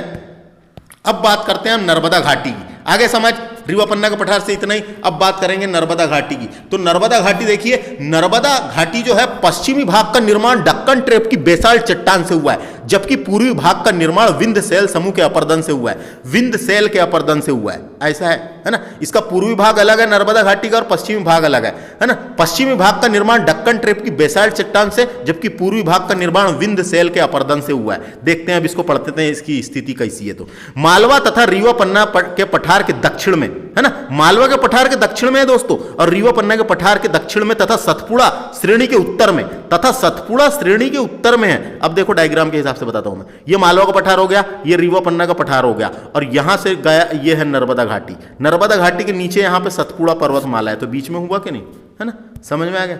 तो मालवा तथा रीवा पन्ना के पठार के दक्षिण में तथा सतपुड़ा श्रेणी के उत्तर में अवस्थित है। इसका विस्तार जो है 22 डिग्री 30 मिनट से 23 डिग्री 45 मिनट उत्तरी अक्षांश तथा 74 degree 81 minute 74 degree 81 degree 74 minute से 81 डिग्री 30 मिनट पूर्वी देशांतर के मध्य स्थित है। राज्य के कुल क्षेत्रफल का 26% है दोस्तों, बहुत बड़ा ये 26%। इसका मतलब क्या समझ में आया, मालवा का पठार सबसे बड़ा है, दूसरे नंबर में सबसे बड़ा है नर्मदा घाटी क्षेत्र है, 26% भाग पर है, 86,000 वर्ग किलोमीटर है ये, दूसरे नंबर में सबसे बड़ा क्षेत्र है, पठार है ना, मध्य प्रदेश का। इस घाटी का निर्माण पश्चिमी भाग में दक्कन ट्रेप की चट्टान से, जबकि पूर्वी भाग धारवाड़ तथा विंध्य क्रम की चट्टान से हुआ है। समझ में आ गया, इसका बहुत लंबा है ये। तो इसका जो पश्चिमी भाग का निर्माण दक्कन ट्रेप की चट्टान से तथा पूर्वी भाग का निर्माण धारवाड़ तथा विंध्य क्रम की चट्टान से हुआ है। संबंधित जिले इस नर्मदा घाटी क्षेत्र के अंतर्गत जबलपुर, नरसिंहपुर, होशंगाबाद, हरदा, सीहोर और रायसेन जिले आते हैं दोस्तों। रायसेन का भी नीचे वाला भाग जो है, दक्षिण का भाग, वो भी आता है। समझ में आ गया, जबलपुर, नरसिंहपुर, होशंगाबाद, मंडला, सीहोर, ये सब आते हैं जिले। जलवायु देखते हैं तो ग्रीष्म ऋतु में अधिक गर्मी और शीत ऋतु में साधारण ठंड लगती है यहां पे, है ना, साधारण ठंड होती है। इसके पूर्वी क्षेत्र में अधिक ठंड और पश्चिमी क्षेत्र में अधिक गर्मी है। पूर्वी क्षेत्र जो है इसका, बालाघाट तरफ वाला क्षेत्र, बालाघाट कहता हूं, जबलपुर तरफ वाला जो क्षेत्र है, इसमें अधिक ठंड और पश्चिमी क्षेत्र में अधिक गर्मी लगती है। इसकी जलवायु एक बार देख लेना है बस। वर्षा देखते हैं, इस क्षेत्र में वर्षा की मात्रा पश्चिम से पूर्व की ओर जाने पर बढ़ती है दोस्तों। ये क्वेश्चन आया है एक बार, ये क्वेश्चन आया, इसको देखना है अपने को, है ना। क्या है, इस क्षेत्र में वर्षा की मात्रा पश्चिम से पूरब की ओर जाने पर, पश्चिम में थोड़ी कम है, पूरब की ओर जाएंगे तो बढ़ती है। इस क्षेत्र की औसत वर्षा कितनी है, 75 से 125 सेंटीमीटर, 75 से 125 सेंटीमीटर। अब देखो ये नर्मदा घाटी मान लो, है ना, तो पश्चिम से पूरब की ओर जाने पर बढ़ती है। इधर साइड ज्यादा हो रही है, समझ लो पूरब की ओर, इधर साइड थोड़ी सी कम बढ़ती है। ये क्वेश्चन एक बार पूछा गया, इसको याद रखना है। नर्मदा यहाँ की नदी देख लेते हैं। तो यहाँ की प्रमुख नदी नर्मदा हो गया, तवा, है ना, नर्मदा नदी है, तवा नदी है, हिरण नदी है, शेर नदी है, ये सब नर्मदा की सहायक नदी है। हाथिनी नदी है, शक्कर नदी है, दूधी नदी है। इस क्षेत्र की प्रमुख नदियां हैं दोस्तों, है ना, याद रखना है इसको। अब देखते हैं यहाँ पे वन, तो यहाँ पे सागून के पेड़ होते हैं, साल के पेड़, तेंदुपत्ता और बांस होता है इस क्षेत्र में। कौन से सागून, साल, तेंदुपत्ता, बांस आदि वन पाए जाते हैं। मिट्टी देखते हैं, नर्मदा घाटी के पश्चिम में गहरी काली मिट्टी पाई जाती है। जो नर्मदा घाटी का जो पश्चिमी क्षेत्र है उसमें गहरी काली मिट्टी पाई जाती है, जबकि पूर्वी क्षेत्र में लाल मिट्टी पाई जाती है। अंतर समझ में आ रहा है, लंबा है, बड़ी है ये। इधर साइड में है गहरी काली और इधर साइड में है लाल मिट्टी, याद रखना इतना बस, बहुत आसान है। फसल देखिए, इसके पश्चिम में कपास व मूंगफली। अब गहरी काली मिट्टी पाई जाती है तो कपास तो होएगा ही होएगा, है कि नहीं, कपास तो होएगा ही होएगा, काहे कि हमने कपास को पढ़ भी लिए। काली मिट्टी को कपासी मिट्टी या रेगुर मिट्टी के नाम से भी जाना जाता है कि नहीं, पढ़ेंगे नहीं। तो कपास और मूंगफली होता है, और मध्य क्षेत्र में गेहूं होता है, गेहूं एवं पूर्वी क्षेत्र में चावल का उत्पादन होता है। जो मध्य क्षेत्र है होशंगाबाद तरफ वाला, वहां पे गेहूं होता है ना ज्यादा, और पूर्वी क्षेत्र जो है, पूर्वी क्षेत्र में जबलपुर के बाद इधर साइड चावल का निर्माण होता है। आया समझ। यहाँ खनिज देख लेते तो यहाँ पे चूना पत्थर निकलता है कटनी में, है ना, और ये संगमरमर जबलपुर में, संगमरमर की नगरी जबलपुर को कहते हैं। भेड़ाघाट तरफ संगमरमर की चट्टानें हैं। चीनी मिट्टी भी होती है दोस्तों, चीनी मिट्टी जबलपुर में होती है ना, ये समझ में आ गया। अब देखते हैं कुछ विशेष बातें। नर्मदा घाटी क्षेत्र को कृषि अर्थव्यवस्था की रीढ़ की हड्डी, रीढ़ यानी मेरुदंड भी कहा जाता है। बहुत इंपॉर्टेंट क्वेश्चन है, डायरेक्ट आ सकता है। नर्मदा घाटी क्षेत्र को क्या कहा जाता है, तो तो कृषि अर्थव्यवस्था अच्छी होती है इसके कारण, क्योंकि नदी है, नदी की वजह से नदी जो है कृषि में बहुत महत्वपूर्ण भूमिका निभाती है दोस्तों, सिंचाई विचाई में, है ना। तो रीढ़ की हड्डी, है ना, डायरेक्ट क्वेश्चन आ सकता है, रीढ़ की हड्डी किसको कहते हैं? नर्मदा घाटी क्षेत्र को, नर्मदा घाटी क्षेत्र को कृषि अर्थव्यवस्था की रीढ़ की हड्डी, इतना ही पूछा जा सकता है, सिर्फ रीढ़ की हड्डी या मेरुरज्जु, या फिर जो भी क्वेश्चन घुमा फिरा के पूछा आप समझ जाना है आपको। मध्य प्रदेश का सबसे निचला प्राकृतिक भाग है, डायरेक्ट क्वेश्चन आ सकता है। कौन सा ऐसा प्राकृतिक भाग या पठार है या घाटी क्षेत्र है जो सबसे निचला है? तो यहां मध्य प्रदेश का सबसे निचला प्राकृतिक विभाग है, ऐसा क्वेश्चन एक बार आ चुका है ना। तो अब समझ में आ गया, बस इतना ही है यहां से, नर्मदा घाटी क्षेत्र से इतनी चीजें इंपॉर्टेंट है, एक बार देख लेना है बस और समझ के पढ़ना है। अब बात करेंगे सतपुड़ा मैकाल श्रेणी की। सतपुड़ा मैकाल श्रेणी जो है ये बहुत इंपॉर्टेंट है दोस्तों, है ना। सतपुड़ा मैकाल श्रेणी, इसको देख लेते हैं जल्दी से फटफट। देखिए हमने पढ़े थे सतपुड़ा मैकाल श्रेणी को 3 भागों में बांटा गया, पश्चिमी क्षेत्र, मध्य क्षेत्र और पूर्वी क्षेत्र। जो पश्चिमी क्षेत्र है वो राजपीपला है, पश्चिमी क्षेत्र है राजपीपला है, और राजपीपला का विस्तार जो है, पश्चिमी क्षेत्र का विस्तार गुजरात और मध्य प्रदेश में है, गुजरात और मध्य प्रदेश में है। मध्य क्षेत्र जो है महादेव श्रेणी या महादेव पर्वत के रूप में है, इसका विस्तार मध्य प्रदेश व महाराष्ट्र में है और ज्यादातर होशंगाबाद में है, महादेव की पहाड़ी।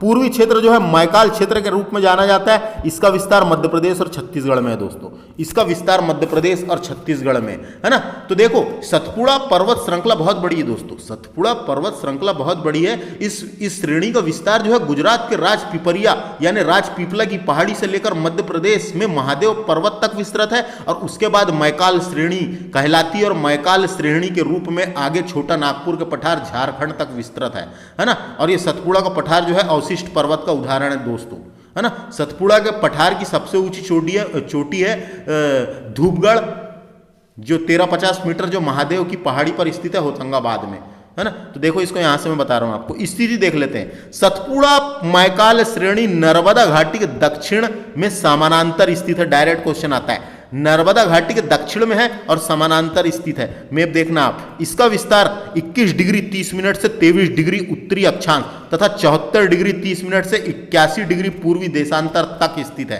तो इसका अक्षांशी और देशांतर विस्तार भी अपने को देख लेना है थोड़ा सा। 21 डिग्री 30 मिनट से 23 डिग्री उत्तरी अक्षांश और 74 डिग्री 30 मिनट से 81 डिग्री पूर्वी देशांतर के मध्य स्थित है। इसका क्षेत्रफल देखो तो मध्य प्रदेश के क्षेत्रफल का लगभग 11% भाग पर सतपुड़ा मैकाल श्रेणी स्थित है, लगभग 11% भाग पर, यानी 34,000 वर्ग किलोमीटर इसका क्षेत्रफल है दोस्तों, 34,000 वर्ग किलोमीटर इसका क्षेत्रफल है। जलवायु देखते हैं यहाँ की, तो ग्रीष्म ऋतु में साधारण गर्मी और शीत ऋतु में साधारण ठंड रहती है। यहाँ पे ग्रीष्म ऋतु में साधारण गर्मी और शीत ऋतु में अधिक ठंड रहती है, गलत बोल दिया मैंने, ग्रीष्म ऋतु में साधारण गर्मी और शीत ऋतु में अधिक ठंड रहती है। निर्माण देखते हैं तो इसका निर्माण डक्कन ट्रेप की चट्टान के साथ साथ धारवाड़ क्रम की चट्टान से हुआ है ना। तो धारवाड़ क्रम की चट्टान पूर्वी भाग में है, डक्कन ट्रेप की चट्टान से तो हुआ ही है ना। इसके संबंधित प्रमुख जिले देखते हैं तो सतपुड़ा पर्वत श्रेणी के अंतर्गत बालाघाट जिला आता है, सिवनी जिला आता है, छिंदवाड़ा जिला आता है, खंडवा, खरगोन, बुरहानपुर, बड़वानी, ये जहां जहां ये पर्वत श्रृंखला गई है पश्चिम से पूर्व मध्य प्रदेश के दक्षिण में, वो पूरे जिले इसके अंतर्गत आते हैं, जिसमें से प्रमुख जिले मैंने यहां पे बता दिया, बालाघाट, सिवनी, छिंदवाड़ा, खंडवा, खरगोन, बुरहानपुर और बड़वानी इस क्षेत्र के अंतर्गत आते हैं। देखिए पश्चिमी भाग लगभग 75 सेंटीमीटर और पूर्वी भाग में 150 सेंटीमीटर तक वर्षा होती है, है ना। इसका मतलब पश्चिमी भाग में कम वर्षा होती है और पूर्वी भाग में अधिक वर्षा होती है। तो आगे समझ दोस्तों, यहां पे वर्षा जो है पश्चिमी भाग में 75 सेंटीमीटर और पूर्वी भाग में 150 सेंटीमीटर तक होती है। इसका मतलब पश्चिमी भाग में ज्यादा होती है, पूर्वी भाग में ज्यादा होती है, पश्चिमी भाग में कम होती है ना। सतपुड़ा मैकाल श्रेणी के अंतर्गत नदियां देख लेते हैं। इस क्षेत्र की प्रमुख नदियां ताप्ती नदी जो है पूरब से पश्चिम की ओर बहती है, वैनगंगा नदी जो है दक्षिण की ओर बहने वाली नदी है ना, यहीं की नदी है, सतपुड़ा पर्वत श्रृंखला की नदी है। शक्कर नदी नर्मदा की सहायक नदी है, दूधी नदी नर्मदा की सहायक नदी है, पेंच नदी दक्षिण की ओर बहती है ना, वर्धा नदी इंपॉर्टेंट है, दक्षिण की ओर बहती है, और बावनथड़ी नदी ये बालाघाट जिले तरफ बहती है, ये भी दक्षिण की ओर नहीं है, ये वैनगंगा की सहायक नदी है, लेकिन सतपुड़ा की है ना, वैनगंगा की सहायक नदी है, वैनगंगा में जाकर मिलती है और सतपुड़ा पर्वत श्रृंखला की नदी है। मिट्टी देख लेते हैं। इस क्षेत्र में छिछली, काली व लेटराइट मिट्टी की अधिकता पाई जाती है। छिछली काली मिट्टी व लेटराइट मिट्टी की अधिकता, पूर्वी भाग में लेटराइट मिट्टी की अधिकता और छिछली मिट्टी पश्चिमी भाग में पाई जाती है। आगे समझ आ गया सतपुड़ा पर्वत श्रृंखला के अंतर्गत। इसके अलावा जब हम पर्वत वाला टॉपिक को ढंग से पढ़ेंगे, अच्छे से पढ़ेंगे तरीके से, तो अंदर डिटेल में जानेंगे। पठार से इतने ही क्वेश्चन ऐसे आए हैं अभी तक के। पूर्वी भाग को बुंदेलखंड के पठार के रूप में भी जाना जाता है। जो मध्य प्रदेश का पूर्वी पठार है उसे बुंदेलखंड के पठार के रूप में भी जाना जाता है। मध्य प्रदेश के पूर्वी भाग में स्थित इसका अक्षांशीय विस्तार 23 डिग्री 40 मिनट से 24 डिग्री 35 मिनट उत्तरी अक्षांश के मध्य तथा 80 डिग्री 5 मिनट 80 डिग्री 0.5 मिनट से 82 डिग्री 35 मिनट पूर्वी देशांतर के मध्य स्थित है। पूर्वी देशांतर के मध्य स्थित है। तो पूर्वी भाग वाला देखो कितना है, 23-40 से 24-35, 80-05 से 82-35 पूर्वी देशांतर के मध्य स्थित है ना। इसका लगभग 7% क्षेत्रफल है दोस्तों। क्षेत्रफल इसका कितना है, लगभग 7% क्षेत्रफल है। इसका मतलब मध्य प्रदेश का सबसे छोटा पठार है ये। मध्य प्रदेश का सबसे छोटा पठार है, मात्र 7%, है ना। इसका निर्माण अद्य महाकल्प के सेल समूह से हुआ है। अद्य महाकल्प के सेल समूह से हुआ है। अद्य महाकल्प के सेल समूह से हुआ है ना। इसे पूर्वी पठार भी कहते हैं, इतना याद रखो। और इसका जो निर्माण है कैसे हुआ है, इसका निर्माण कैसे हुआ है, इसका निर्माण विंध्य सेल समूह व गोंडवाना सेल समूह के अपर्दन से हुआ है। ऐसा भी क्वेश्चन पूछा जा सकता है ना। अद्य महाकल्प के सेल समूह से हुआ है, लेकिन इसके अलावा इसका निर्माण कभी दूसरा पूछा तो इसका निर्माण विंध्य सेल समूह व गोंडवाना सेल समूह के अपर्दन से हुआ है। विंध्य सेल समूह व गोंडवाना सेल समूह के अपर्दन से बघेलखंड के पठार का निर्माण हुआ है ना। संबंधित जिले देख लेते हैं तो इस पठार के अंतर्गत सिंगरौली जिला, सीधी जिला, रीवा जिला और शहडोल जिला आते हैं, है ना। शहडोल जिला आते हैं, इतना याद रखो बस। जलवायु, ग्रीष्म ऋतु में साधारण गर्मी और शीत ऋतु में अधिक ठंड लगती है यहाँ पे, है ना। ग्रीष्म ऋतु में साधारण गर्मी और शीत ऋतु में अधिक ठंड लगती है। वर्षा देखते हैं तो मध्य प्रदेश में सर्वाधिक वर्षा वाला क्षेत्र है ये। लगभग 150 से 140 सेंटीमीटर वर्षा होती है यहाँ पे। लगभग 150 से 140 सेंटीमीटर तक वर्षा यहाँ पे देखने को मिली है। सर्वाधिक वर्षा वाला क्षेत्र है ना। क्षेत्र की बात हो रही है, जिले की बात नहीं हो रही है। ये सबसे कम कहाँ, सर्वाधिक कहाँ होती है, ये बात नहीं हो रही है। बात हो रही है सिर्फ क्षेत्र की, है ना। पठार की बोल सकते हैं, पठार की, क्षेत्र की। सबसे ज्यादा वर्षा तो पचमढ़ी में दर्ज की गई है ना। तो यहाँ पे क्षेत्र की बात हो रही है, इसको स्थान मत समझना। सबसे अधिक वर्षा वाला मध्य प्रदेश का स्थान मत समझना, इसको क्षेत्र की बात हो रही है। बात करेंगे नदी, तो यहाँ की सोन इंपॉर्टेंट नदी है। सोन नदी यहाँ की इंपॉर्टेंट नदी है ना। सोन नदी यहाँ की बघेलखंड के पठार की इंपॉर्टेंट नदी है। जोहिला नदी जो सोन की सहायक नदी है ना। बनास नदी जो है, बनास नदी है छत्तीसगढ़ में, छत्तीसगढ़ के कोरिया जिले से निकलती है दोस्तों, है ना। और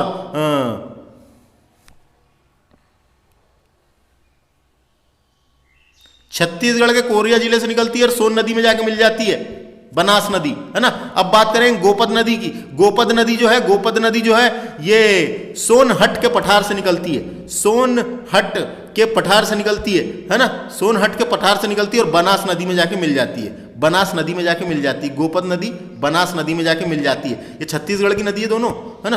बनास और गोपद, है ना। जोहिला तो आप जानते हैं सोन में जाके मिलती है। ये बघेलखंड के पठार की इंपॉर्टेंट नदियां हैं और नदियों वाले टाइम पे तो अपन डिटेल में पूरा पढ़ेंगे ही।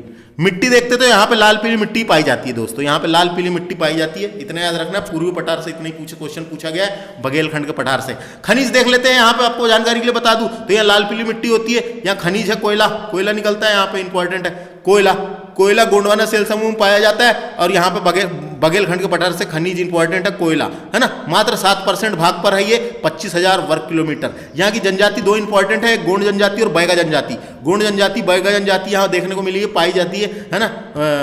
बघेलखंड के पठार में यहाँ की एक संस्कृति इंपॉर्टेंट है जिसका नाम है दादरिया नृत्य बैगा जनजाति के द्वारा किया जाता है, याद रखना है। दादरिया यहाँ का इंपॉर्टेंट नृत्य है। यहाँ पे फसल देखेंगे तो गेहूं होता है ना। चावल होता है, चना होता है, मक्का होता है ना। गेहूं, चावल, चना, मक्का यहाँ की फसल है। बस खत्म। अब बात करते हैं आगे। एक और चीज याद आ रहा है, जो ये बघेलखंड के पठार का सबसे ऊंचा पहाड़ बोल सकते हैं हम देवगढ़। यहाँ का एक पहाड़ है देवगढ़ नाम का पहाड़ यहाँ पे मिलेगा आपको बघेलखंड के पठार में, है ना। इसका सबसे ऊंचा पहाड़ बोल सकते हैं। इस पठार का सबसे ऊंचा पहाड़ देवगढ़ है, याद रखना है। अब देखते हैं यहाँ से देखिए मध्य प्रदेश के प्रमुख फसल उत्पादक क्षेत्र देख लेते हैं। तो जो बघेलखंड का पठार है दोस्तों, वहां पे चावल होता है। बघेलखंड के पठार में चावल होता है, गेहूं होता है, चना मक्का होता है, लेकिन प्रमुख फसल देखा जाए बघेलखंड के पठार की तो चावल है। मालवा के पठार की प्रमुख फसल सोयाबीन, सर्वाधिक सोयाबीन होता है, मैंने बता दिया था। इसके अलावा गेहूं भी होता है, इसलिए तो उसको गेहूं की डालिया कहते हैं मालवा के पठार को, है कि नहीं। सतपुड़ा का पठार में मक्का होता है दोस्तों। सतपुड़ा के पठार में देखा जाए तो बालाघाट तरफ चावल होता है, छिंदवाड़ा तरफ मक्का होता है, गेहूं भी होता है ना। तो ये सब है इंपॉर्टेंट सतपुड़ा के पठार में, सतपुड़ा के पठार में, है ना। तो इंपॉर्टेंट क्या है, तो यहाँ पे देखो मक्का लिखा हुआ है, चावल भी होता है पूरब साइड में बालाघाट तरफ, है ना, बालाघाट सिवनी तरफ चावल गेहूं और मक्का। मक्का होता है छिंदवाड़ा में, मक्का फेस्टिवल भी छिंदवाड़ा में मनाया गया था कि नहीं। मध्य भारत के पठार की इंपॉर्टेंट है सरसों, प्रमुख फसल है सरसों। मध्य भारत के पठार की सरसों है कि नहीं। अपन ने पढ़े थे तिलहन फसलें होती है सबसे ज्यादा उधर साइड, तिलहन फसलें होती है, तो सरसों इंपॉर्टेंट है। सरसों, ज्वार और तिलहन फसलों याद रखें, सरसों याद रखो सबसे ज्यादा, जब तो उसको सरसों उत्पादन की हांडी कहते हैं। बुंदेलखंड के पठार में गेहूं और तिल होता है दोस्तों। बुंदेलखंड के पठार तरफ गेहूं तिल, है कि नहीं। बुंदेलखंड के पठार तरफ इंपॉर्टेंट फसलों की बात की जाए तो गेहूं हो गया, तिल हो गया, ये सब है इंपॉर्टेंट उधर साइड की। तो गेहूं तिल याद रख लेना है। नर्मदा घाटी में गेहूं होता है, इंपॉर्टेंट है, गेहूं तो होएगा, है ना। गन्ना होता है नरसिंहपुर तरफ, है ना, गन्ना। और दाल भी होती है, दाल चना विदिशा तरफ, विदिशा इधर साइड। हाँ, तो ये देखो तीनों फसलों प्रमुख उत्पादन क्षेत्र याद रख लेना है, कभी पूछा गया तो, है कि नहीं। आगे देखते हैं प्राकृतिक विभाग, फटाफट से देख लेते हैं। प्रकृति विभाग में जो अपन ने अभी तक के पढ़े उसको चार्ट के रूप में यहां दिए रखा है, तो उसको हम देखेंगे। देखिए प्राकृतिक क्षेत्र लिखे हुए इधर साइड, मालवा का पठार सबसे बड़ा पठार है, 28% भाग पर है। मालवा के पठार में सबसे ज्यादा काली मिट्टी पाई जाती है, कोई दिक्कत नहीं है। मालवा के पठार की प्रमुख फसल है सोयाबीन, है ना, और गेहूं है, जिसमें से इंपॉर्टेंट है सोयाबीन। मालवा के पठार की प्रमुख नदी है चंबल हो गया, माही हो गया, छिपरा हो गया, पार्वती हो गया।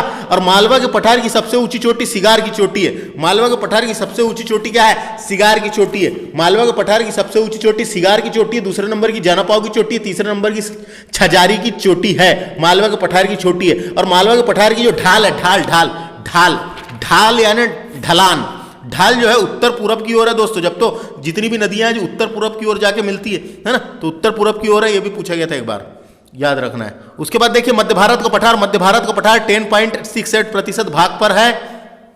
मालवा के पठार में जलोट मिट्टी पाई जाती है और कछारी मिट्टी पाई जाती है, लेकिन ज्यादातर कौन सी मिट्टी है, जलोट मिट्टी है। यहाँ की प्रमुख फसल सरसों है, यहाँ की प्रमुख नदियां हैं, चंबल हो गया, सीप हो गया और सिंध हो गया। और ये सरसों उत्पादन की हांडी मध्य भारत के पठार को कहते हैं। बुंदेलखंड का पठार मात्र 7.7% भाग पर है। यहां पे मिश्रित मिट्टी पाई जाती है बुंदेलखंड के पठार में। बुंदेलखंड के पठार की इंपॉर्टेंट फसलें हैं तिल और गेहूं, और यहां की इंपॉर्टेंट नदियां हैं केन है, बेतवा है और जामनी नदी बुंदेलखंड के पठार में बहती है। बुंदेलखंड के पठार की सबसे ऊंची चोटी है सिद्ध बाबा की चोटी। सिद्ध बाबा की चोटी कितने मीटर थी, है ना, सिद्ध बाबा की चोटी है। उसके बाद देखिए रीवा पन्ना का पठार 10.36% भाग पर है। रीवा पन्ना के पठार में मिश्रित मिट्टी पाई जाती है, मिश्रित मिट्टी पाई जाती है। रीवा पन्ना के पठार में गेहूं और चावल प्रमुख फसलें हैं। यहाँ की इंपॉर्टेंट फसलें केन और टोम्स, और यहाँ पे जबेरा का गोल गुंबद है। जबेरा का गोल गुंबद है जो कगार भूमि में बना हुआ है, कगार भूमि में बना हुआ है। रीवा जिले के अंतर्गत, रीवा पन्ना के पठार के अंतर्गत आता है। रीवा पन्ना के बाद नर्मदा घाटी क्षेत्र देखते हैं हम दोस्तों। देखो 26% भाग पर नर्मदा घाटी है। सबसे ज्यादा भाग पर क्या है, मालवा का पठार। दूसरे नंबर पे है नर्मदा घाटी, है ना। यहाँ पे जो है, यहाँ पे मिट्टी की अधिकता, तो यहाँ पे जलोढ़ मिट्टी पाई जाती है और गहरी काली मिट्टी पाई जाती है। जलोढ़ और गहरी काली मिट्टी, फिर भी जलोढ़ ज्यादा नहीं है, गहरी काली मिट्टी है पश्चिमी भाग में, है कि नहीं, है, अपन पढ़े थे अभी। और नर्मदा घाटी में गेहूं होता है, दलहन होता है, गन्ना होता है। नर्मदा घाटी की प्रमुख नदी नर्मदा और तवा, है ना। यह सबसे निचला प्राकृतिक स्थल है, सबसे निचला प्राकृतिक स्थल है नर्मदा घाटी। सतपुड़ा पर्वत श्रेणी की बात करेंगे। सतपुड़ा पर्वत श्रेणी जो है ये 11% भाग पर है। यहां पर लेटेराइट छिछली काली मिट्टी पाई जाती है। मक्का होता है स्पेशली यहां पे, और यहां की नदी है दुगदी, देवना, शक्कर। मध्य प्रदेश की सबसे ऊंची चोटी जो है धूपगढ़, जो सतपुड़ा पर्वत श्रृंखला की सबसे ऊंची चोटी और मध्य प्रदेश की भी सबसे ऊंची चोटी है। ये महादेव पर्वत पर स्थित है पचमढ़ी में, है ना। महादेव पर्वत पर स्थित है पचमढ़ी में धूपगढ़ की चोटी। आगे बात करेंगे हम बघेलखंड का पठार ये 7.7% है, मात्र 7% है। यहां लाल पीली मिट्टी पाई जाती है। यहां की प्रमुख फसल चावल है। सोन और बीहड़ यहां की प्रमुख नदी है। प्रदेश का सबसे छोटा प्राकृतिक भाग है। प्रदेश का सबसे छोटा प्राकृतिक भाग है। मध्य प्रदेश का सबसे बड़ा पठार है मालवा का पठार। दूसरे नंबर का है नर्मदा घाटी क्षेत्र 26%। तीसरे नंबर का क्या है? तीसरे नंबर का है रीवा पन्ना का पठार, है ना। तीसरे नंबर का तीसरे नंबर का मध्य भारत का पठार। चौथे नंबर का क्या है? रीवा पन्ना का पठार। फिर है 5वें नंबर का बघेलखंड। आप देख सकते हैं इसका क्रम। सबसे बड़ा पूछेगा तो मालवा, दूसरे नंबर में क्या है? नर्मदा, और सबसे छोटा क्या है? बघेलखंड का पठार। इस तरीके से हमारा पठार वाला चैप्टर कंप्लीट होता है। अगले लेक्चर में हम मध्य प्रदेश की पर्वत श्रृंखला को डिस्कस करने वाले हैं। वीडियो कैसा लगा कमेंट करके बता सकते हैं। चैनल को सब्सक्राइब करना बिल्कुल ना भूलें। एक बार ये वीडियो को देख ले तो फिर आपको यहाँ पे आसानी जाएगी पढ़ने में। इसको 2-4 बार रिवीजन करें दोस्तों। आपके पास जो भी बुक हो, मैं ये नहीं कह रहा हूं कि यही बुक खरीदें आप, आपके पास जो बुक हो उससे पढ़िए, लेकिन ये वाला टॉपिक तो हर बुक में दिया ही रहता है। ऐसा नहीं है कि यही बुक खरीदे, आपके पास जो बुक हो उससे पढ़ो। सिर्फ पढ़ो, समझ में आना चाहिए बस। सब ये बुक अच्छी होती है, सिर्फ एक बुक को पूरी तो पढ़ो। Thanks for watching. नमस्ते।